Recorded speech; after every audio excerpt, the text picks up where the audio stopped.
दोस्तों नमस्कार। वृश्चिक राशि वाले मेरे मित्रों, हम जानते हैं कि आप सच्चे मन से भगवान की पूजा आराधना करते हैं। आपका धर्म और भगवान में पूरा विश्वास है और पूजा पाठ करते समय आप दीपक भी अवश्य जलाते हैं। यदि आप दीपक जलाते हैं तो आपको इस विषय पर पूरा ज्ञान होना बहुत आवश्यक है, क्योंकि दोस्तों हमारे हिंदू धर्म में दीपक कोई साधारण वस्तु नहीं है। दीपक भगवान के द्वारा दिए गए संकेतों के बारे में बताता है। यह आपकी पूजा के स्तर को बताता है। आपकी मनोकामना, यानी जिस मनोकामना के साथ आप पूजा कर रहे हैं वह पूरी होगी या नहीं होगी, होगी तो कब होगी। और कहीं ऐसा तो नहीं कि आप यह समझकर पूजा कर रहे हैं कि आप भगवान को प्रसन्न करने के लिए पूजा कर रहे हैं, लेकिन हो इसका उल्टा रहा है।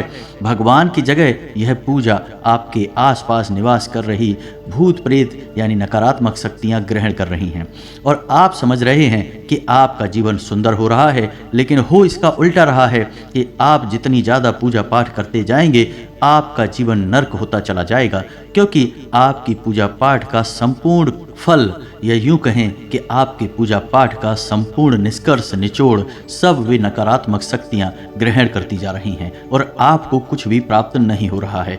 ऐसे में आपके मन में कभी कभार यह विचार अवश्य आता होगा कि हम इतनी पूजा पाठ करते हैं, भगवान में सच्ची आस्था और विश्वास रखते हैं, लेकिन भगवान हमारी सुनते क्यों नहीं हैं।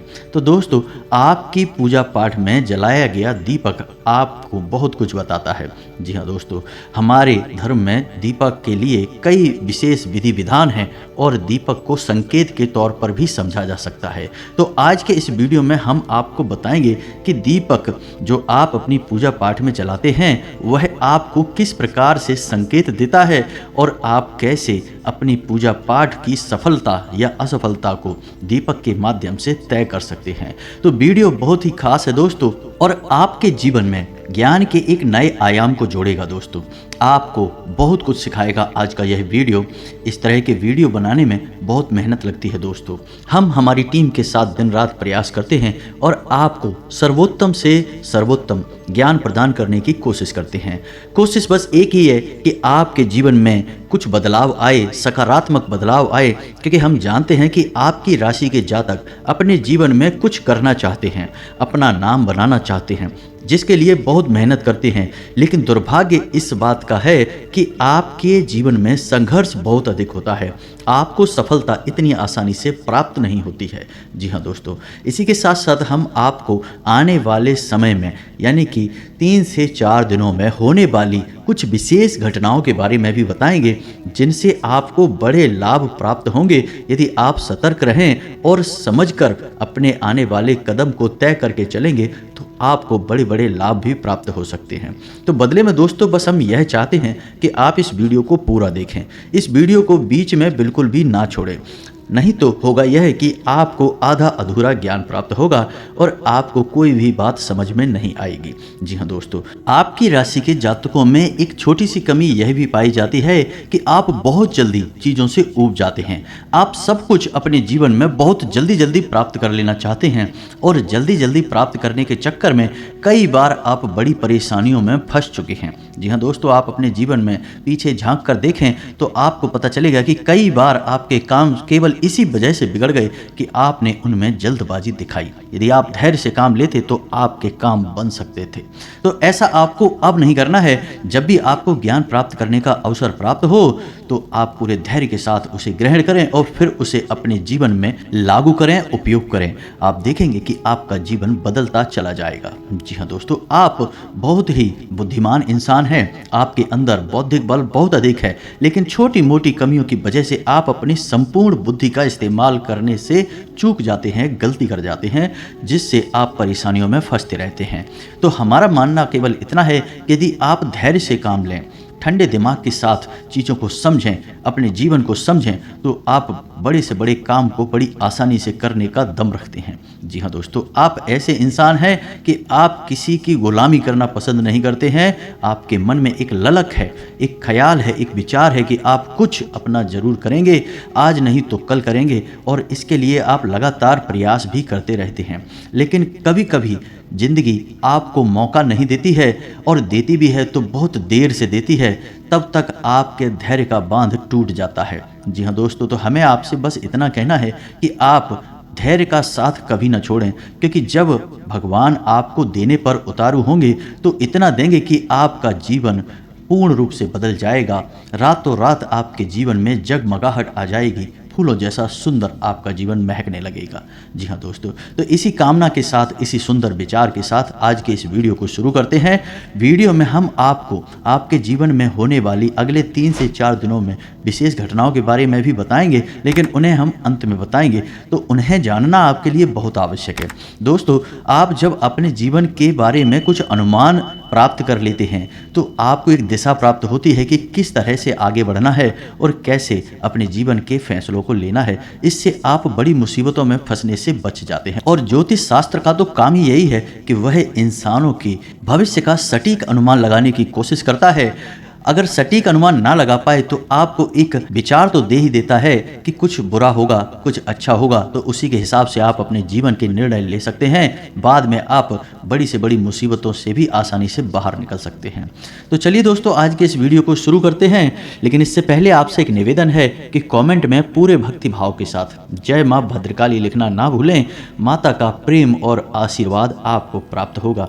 और यदि चैनल पर पहली बार आए हैं तो सब्सक्राइब करके बेल आइकन को दबाना बिल्कुल भी ना भूलें दोस्तों, हमारा मनोबल बढ़ेगा। दोस्तों, मानकर चलिए कि आप लंबे समय से पूजा पाठ कर रहे हैं। जिस भगवान में आपकी आस्था है, आप उनकी सच्चे मन से पूजा पाठ कर रहे हैं।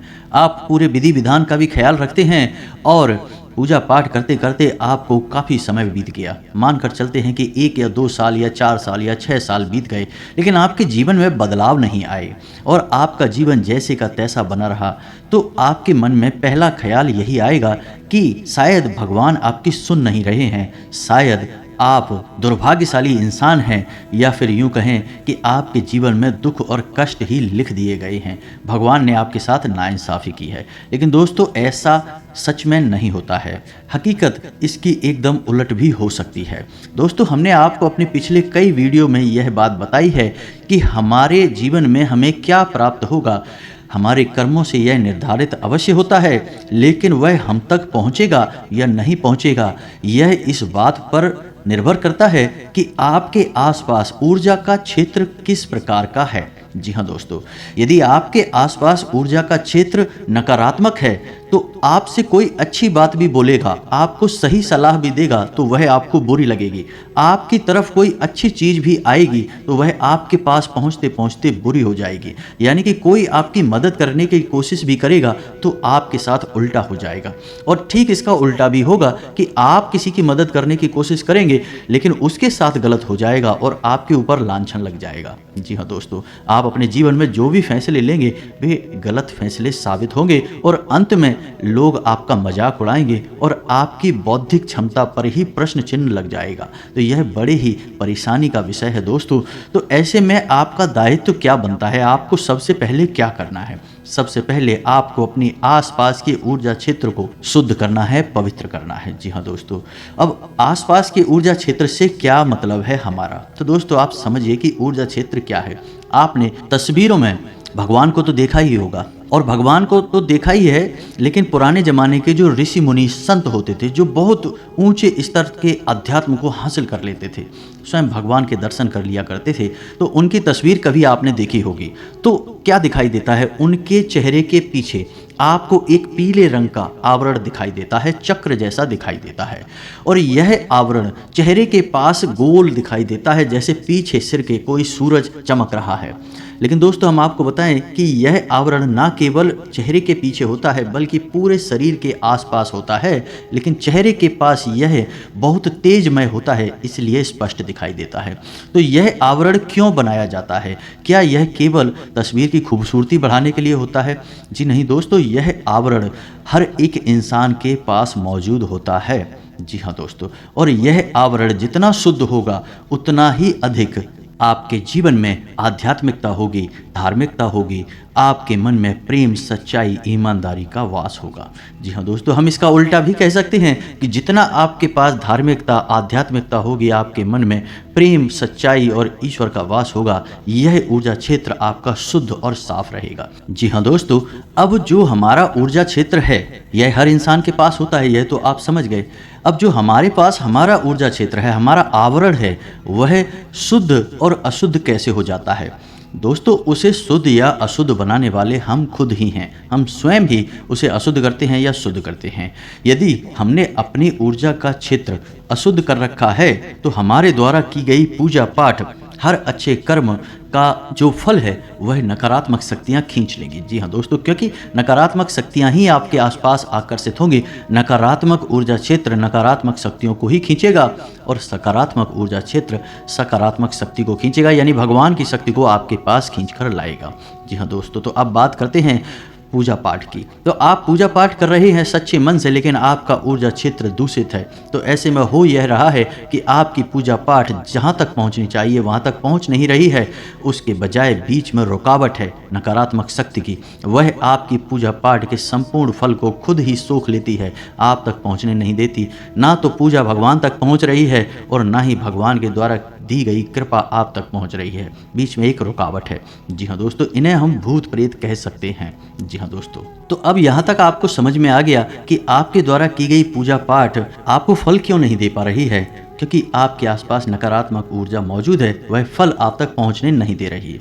ठीक है दोस्तों, यहाँ तक आपको समझ आ गया। अब बात करते हैं दीपक की, कि दीपक आपको कैसे, क्योंकि इसमें समस्या यह है कि आपके आसपास ऊर्जा का क्षेत्र जो है वह नकारात्मक है या सकारात्मक है, यह आपको कैसे पता चलेगा? आपको पता लगाना बहुत आवश्यक है, अन्यथा होगा यह कि आपका जीवन गुजर जाएगा लेकिन आप सफलता का मुंह नहीं देख पाएंगे। जी हाँ दोस्तों, आप दुख और तकलीफों में ही जीवन गुजार देंगे। कई ऐसे लोग हमने देखे हैं जो जीवन भर मेहनत करते हैं लेकिन उन्हें कभी सफलता हासिल नहीं हो पाती है। बाद में वे कभी किस्मत और कभी भगवान को दोष देते नजर आते हैं। जी हाँ दोस्तों, तो अब आपको कैसे पता चलेगा? तो इसको पता लगाने का सबसे सरल तरीका हमारे द्वारा पूजा पाठ में जलाया गया दीपक है। वैसे तो कई तरीके हैं जिनसे यह पता लगाया जा सकता है कि आपका ऊर्जा क्षेत्र शुद्ध है, सकारात्मक है या फिर अशुद्ध और नकारात्मक है। लेकिन आज हम दीपक के विषय में बात कर रहे हैं, तो दीपक के बारे में ही बताएंगे कि कैसे आपको पता चलेगा कि आपका ऊर्जा क्षेत्र नकारात्मक है, अशुद्ध है। जी हाँ दोस्तों, तो फिर आपको हम बताएंगे कि आप उसे यदि अशुद्ध है तो शुद्ध कैसे करेंगे। जी हाँ दोस्तों, तो ध्यान से सुनिए।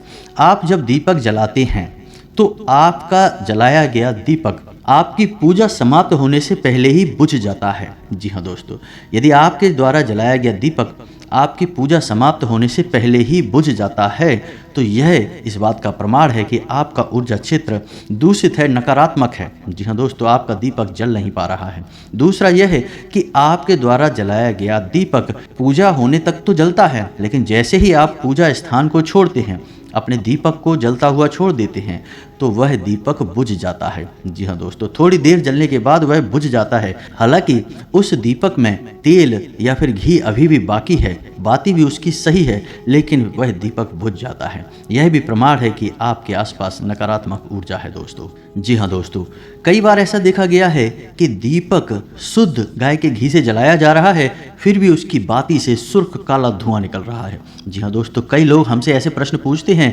कि शुद्ध गाय के घी से दीपक जलाया जा रहा है तो उसमें से धुआं नहीं निकलना चाहिए, लेकिन दीपक से तो सुर्ख काला धुआं निकल रहा है, उसकी लौ से धुआं निकल रहा है। ऐसा क्यों हो रहा है? लोग चौंक जाते हैं। लेकिन दोस्तों, यह प्रमाण है कि नकारात्मक ऊर्जा आपके आसपास मौजूद है। यह आपको किसी भी प्रकार का पुण्य, किसी भी प्रकार का फल प्राप्त होने नहीं देगी। जी हाँ दोस्तों, तो अब आपको कुछ बातों का ख्याल और रखना होगा कि जब आप पूजा कर रहे हैं और आप दिया जला रहे हैं, तो दिया जलाते समय कहीं ऐसा तो नहीं करते आप कि आप किसी और से माचिस मांग कर लेते हों, या फिर आप किसी अन्य जलते हुए दिए में से अपने दिए को जला लेते हैं, या फिर आप पुराने जले हुए दिए में ही दोबारा से फिर से दिया जला देते हैं। ये सब काम यदि आप करते हैं तो यह भी बहुत गलत है। इससे आपके पूजा पाठ का फल आपको बिल्कुल भी प्राप्त नहीं होगा। जी हाँ दोस्तों, आप समझिए कि दीपक में जलती है अग्नि, और अग्नि क्या है? शुद्ध स्वरूप है ऊर्जा का। यानी कि अग्नि जब किसी शुद्ध स्थान पर जलती है तब वह पवित्र अग्नि कहलाती है। जी हाँ दोस्तों, इसीलिए तो जब हवन होता है तो उसके लिए विशेष पवित्र हवन कुंड का निर्माण किया जाता है। कहीं भी आग जलाकर आप हवन नहीं कर सकते दोस्तों, वह अग्नि पवित्र नहीं मानी जाती है। जी हाँ दोस्तों, आप समझिए कि अग्नि जब पवित्र होती है, शुद्ध होती है, तो वह जीवन को उत्पन्न कर सकती है, और यदि वह नकारात्मक और अपवित्र हो तो जीवन का विनाश भी कर सकती है। तो अग्नि का बहुत महत्व है। तो ऐसे में यदि आप दीपक जलाने में लापरवाही बरतते हैं तो वह आपकी ओर नकारात्मकता को आकर्षित करता है।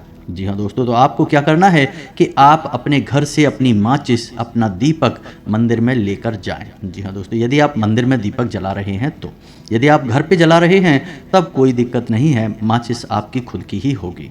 फिर भी आपको घर पर जलाने के समय भी दीपक में कुछ विशेष ध्यान रखने होंगे कि आप पुराने जले हुए दीपक में ही फिर से दीपक नहीं जलाएंगे।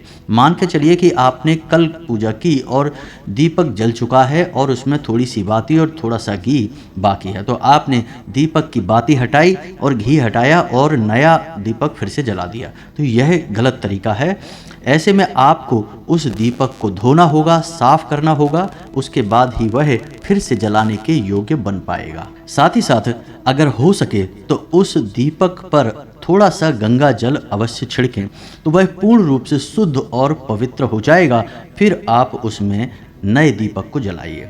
अब इसमें आप इस बात का भी ख्याल रखें कि घर में जो आप दीपक जलाएंगे वह पीतल का दीपक ही होना चाहिए और एक मुखी दीपक ही होना चाहिए। घर में कभी भी पंचमुखी दीपक नहीं जलाते हैं। आपने दीपक देखे होंगे कि कुछ ऐसे दीपक होते हैं जिनमें 5 बातियां लगती हैं और पंचमुखी दीपक जलता है, तो उसे हम घर में नहीं जलाते हैं, यह दोष उत्पन्न करता है। मंदिर में जलाए जाते हैं ऐसे दीपक। घर में आप एक मुखी दीपक जलाइए और पीतल का दीपक जलाइए। जी हाँ दोस्तों, कुछ लोगों के यहाँ हमने देखा है कि मिट्टी का दीपक घर में जला देते हैं। यह ठीक नहीं है, यह भी नकारात्मकता को आकर्षित करता है। हर प्रकार के दीपक का अपना अलग महत्व है दोस्तों। हमने आपको अपने पिछले एक वीडियो में बताया था कि जब आप किसी विशेष मनोकामना को मन में लेकर किसी अनुष्ठान के अंतर्गत दीपक जलाते हैं तो वह आटे का दीपक होता है। जी हाँ दोस्तों, जैसे आपने 21 दिन 11 दिन का कोई अनुष्ठान करना है, मंदिर में जाके पूजा करनी है, तो उस समय जो आप दीपक जलाएंगे वह आटे का दीपक होगा। जी हाँ दोस्तों, जब आप किसी विशेष तीज त्योहार पर दीपक जलाते हैं तो वह मिट्टी का दीपक होगा। जैसे आप दीपावली पर जो दीपक जलाते हैं वह मिट्टी के दीपक होते हैं। लेकिन जब आप नियमित दीपक जलाते हैं, अपने घर में दीपक जलाते हैं, तो वह पीतल का दीपक होना चाहिए। जी हाँ दोस्तों, आप मंदिर में भी यदि दीपक जलाते हैं तो मिट्टी का दीपक जला सकते हैं, लेकिन आटे का दीपक हर समय आपको नहीं जलाना है। आटे का दीपक आप विशेष अनुष्ठान में ही जलाएंगे, किसी विशेष मनोकामना की पूर्ति के लिए की जाने वाली पूजा में ही जलाएंगे। मिट्टी का दीपक आप जला सकते हैं, मंदिर में आप पीतल का दीपक भी जला सकते हैं, लेकिन घर पे आप नियमित यदि जलाते हैं तो पीतल के दीपक का ही प्रयोग करें। अब ऐसे में समस्या यह खड़ी हो जाती है कि कुछ लोग तांबे का दीपक खरीद लाते हैं, क्योंकि बाजार में तो सब कुछ मिलता है, तो कुछ लोग तांबे का दीपक खरीद लाते हैं और जलाना शुरू कर देते हैं। दोस्तों, इसका बहुत ही नकारात्मक परिणाम प्राप्त होता है, और जिस इंसान के घर में तांबे के दीपक में बाती जलाई जाती है उस इंसान के घर में धन लक्ष्मी किसी कीमत पर ठहर नहीं सकती है। आर्थिक समस्याएं बढ़ेंगी, धन का आगमन रुकेगा, कर्जा बढ़ेगा। जी हाँ दोस्तों, तो आपको केवल और केवल पीतल का दीपक जलाना है, तांबे का या किसी अन्य धातु का नहीं। जी हाँ दोस्तों, अब आप यदि अपनी पूजा स्थल पर दीपक जलाते हैं तो उसे सीधे जमीन पर ना रखें। दीपक पवित्रता का प्रतीक होता है, तो उसे किसी न किसी चीज़ के ऊपर, किसी वस्तु के ऊपर, और बेहतर होगा कि आप उसे जल के कलश के ऊपर थोड़ा सा अन्न कटोरी में लें और उसके ऊपर उसे रखें, तब वह दीपक बहुत दिव्य हो जाता है और बहुत शुभ फलदायी होता है।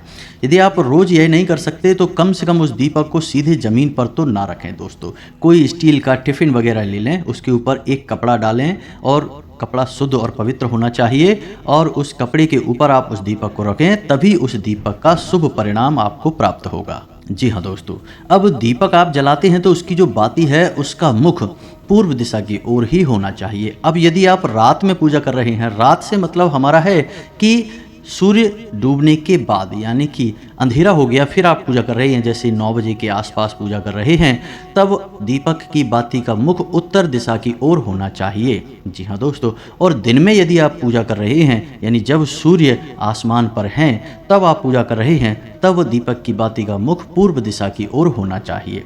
जी हाँ दोस्तों, भूल कर भी दीपक की बाती का मुख दक्षिण दिशा की ओर नहीं करना है, यह विशेष ध्यान रखना है आपको।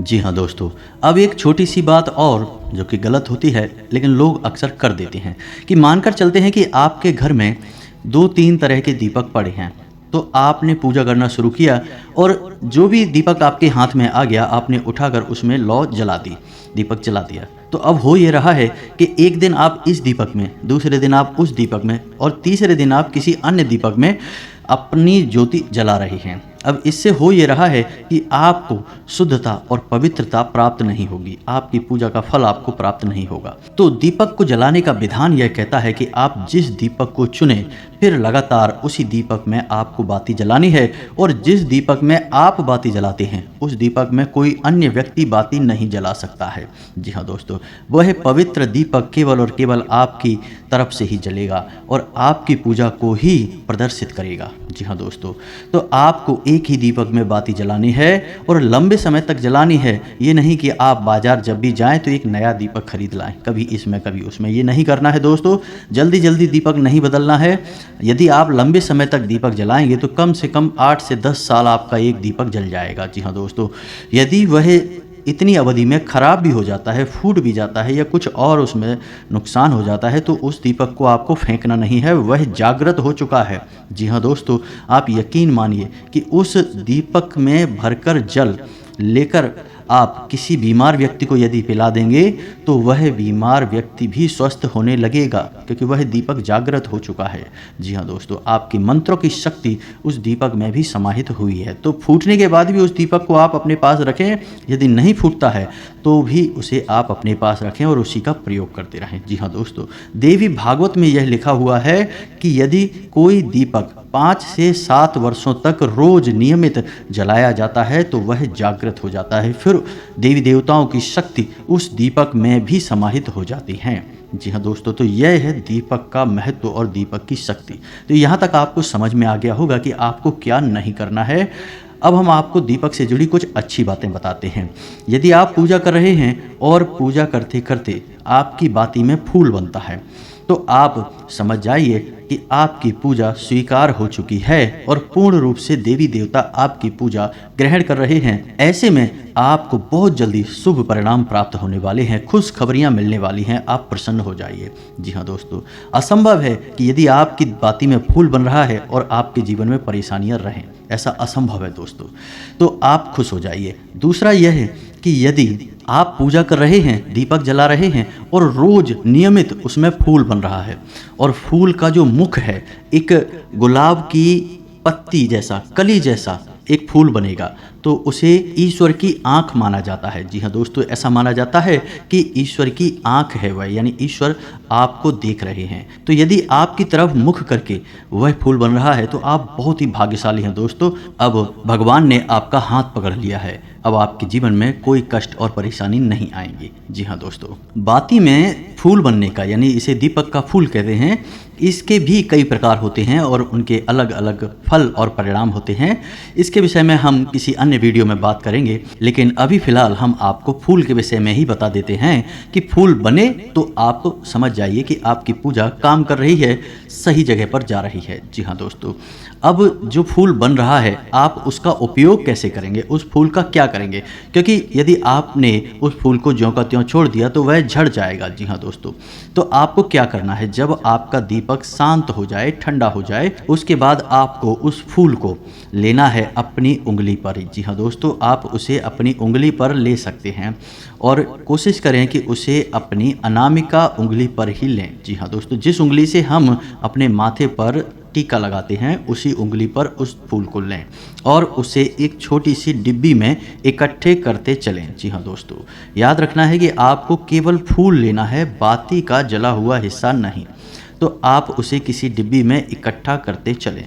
जब कुछ दिन हो जाएं, जैसे कि 11 दिन या 21 दिन हो जाएं, उसके बाद उस फूल में आप गाय का घी मिला लें। जी हाँ दोस्तों, और उसके बाद उसे अच्छी तरह से मिलाने के बाद आप जब अपने माथे पर टीका लगाएं, जी हाँ दोस्तों, जो भी टीका आप लगाते हैं, लाल टीका लगाते हैं या चंदन का टीका लगाते हैं, तो उसके नीचे दोनों आँखों के ठीक बीचों बीच छोटी सी एक बिंदी उसी फूल की लगानी है। जी हाँ दोस्तों, छोटी सी बिंदी लगानी है।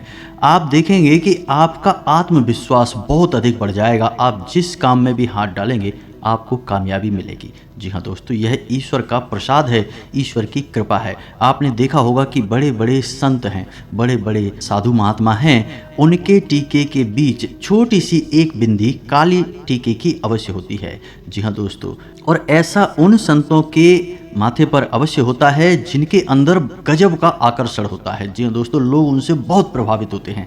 ऐसे संतों के माथे पर आप वह काली टिक्की, वह काली बिंदी आप अवश्य देखेंगे। वह उसी फूल की बिंदी होती है, वह सिद्ध होती है दोस्तों। तो आपको भी इस बिंदी को लगाना है। आप इसके परिणाम अपने जीवन में देखेंगे, आपका जीवन पूर्ण रूप से बदल जाएगा दोस्तों, हम कह रहे हैं आपसे। जी हाँ दोस्तों, अब आपको कुछ विशेष बताएं। आने वाले 3 से 4 दिनों में आपकी राशि में कुछ ऐसे योगों का निर्माण हो रहा है जिनसे आपको व्यापार में उन्नति प्राप्त होगी। आप निवेश करेंगे, आपको अच्छे रिटर्न प्राप्त होंगे, अच्छा फायदा प्राप्त होगा। जी हाँ दोस्तों, और आप किसी को उधार दे सकते हैं, आपका उधार सही समय पर वापस भी आएगा। लेकिन हम आपसे यह कहेंगे कि आप ब्याज आदि पर उधार ना दें, किसी की मदद करने के लिए दे सकते हैं।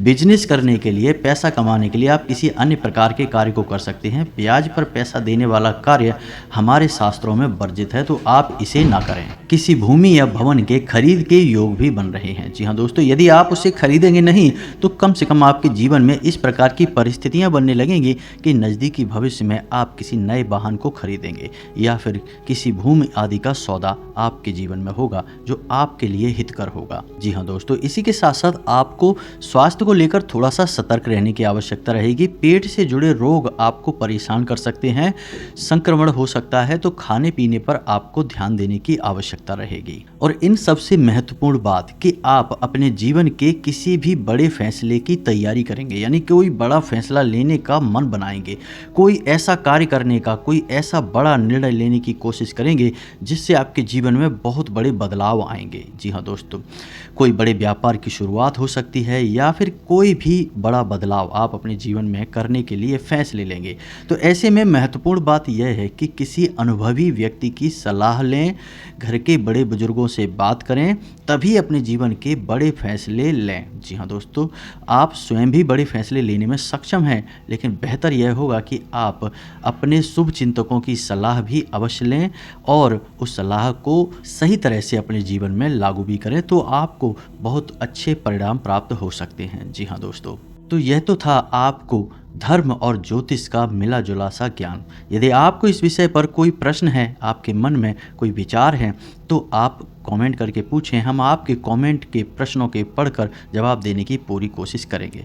दोस्तों, हम आपको बता दें कि आपका दाम्पत्य जीवन बहुत अच्छा चलने वाला है, लेकिन यदि आप जोश दिखाएंगे, यानी कि बोलते समय अपना होश खो देंगे, तो आपके दाम्पत्य जीवन में कलह क्लेश का माहौल बन सकता है। आपको इस बात का ख्याल रखना है। प्रेमियों को सतर्क रहने की आवश्यकता रहेगी। किसी तीसरे व्यक्ति की बात बिल्कुल न माने, वह आपके प्रेम संबंध से जलता है, आप में फूट कराना चाहता है।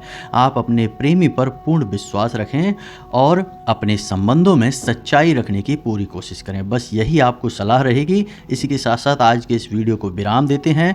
मिलते हैं अगले ज्ञानवर्धक वीडियो में, तब तक के लिए धन्यवाद। जय माता की।